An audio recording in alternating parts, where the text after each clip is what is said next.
To Suduthanni. இன்னைக்கு நம்ம வீடியோல ரொம்பவே ட்ரெடிஷ்னலான சவுத் இந்தியன் ரெசிபியை தான் பார்க்க போறோம்.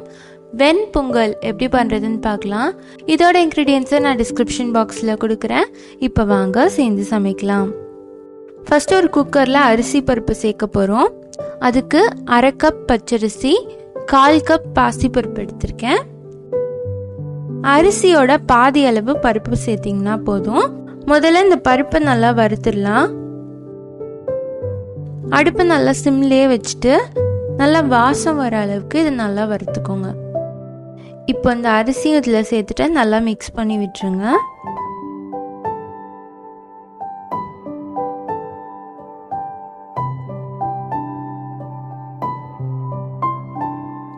இப்போ இதை நல்லா வாஷ் பண்ணிக்க போகிறோம். அதனால இதை ஒரு பவுலில் மாற்றிட்டு நல்லா அலசிடலாம். ஒரு 3 தடவை அலசினதுக்கு அப்புறமா இதை மறுபடியும் குக்கரில் சேர்த்துக்கோங்க.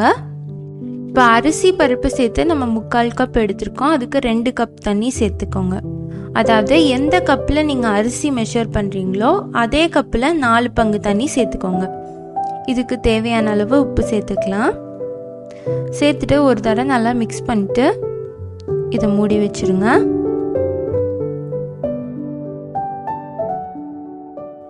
இதை மூடி ஒரு 5லேருந்து 6 விசில் வச்சிடலாம்.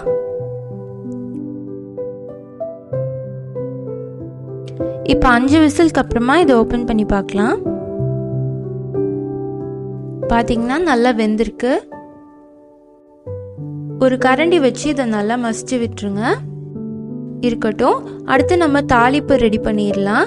ஒரு பேனில் 1 டேபிள் ஸ்பூன் நெய் சேர்த்துக்கோங்க. நெய் லைட்டாக சூடானதுக்கு அப்புறமா இதில் ஒரு 10லேருந்து 12 முந்திரி பருப்பு சேர்த்துக்கோங்க.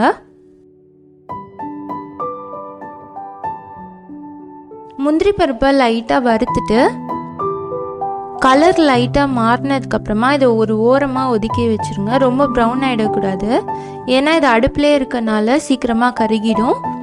இப்போ இதோடையே 1/2 டீஸ்பூன் சீரகம் சேர்த்துக்கலாம். கூடவே 10 மிளகு சேர்த்துக்கோங்க. சீரகம் லைட்டாக பொரிஞ்சதுக்கு அப்புறமா இதில் ஒரு துண்டு இஞ்சியை பொடி பொடியாக நறுக்கி சேர்த்துக்கோங்க. கொஞ்சமாக கருவேப்பிலை சேர்த்துக்கலாம்.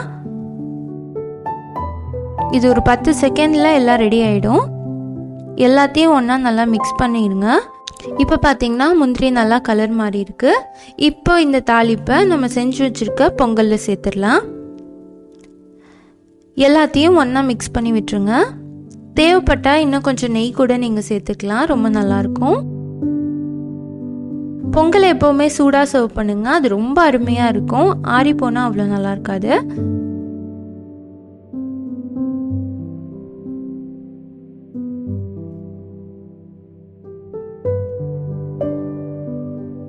இந்த ஸ்டேஜில் உப்பு டேஸ்ட் பார்த்து வேணும்னா நீங்கள் சேர்த்துக்கலாம்.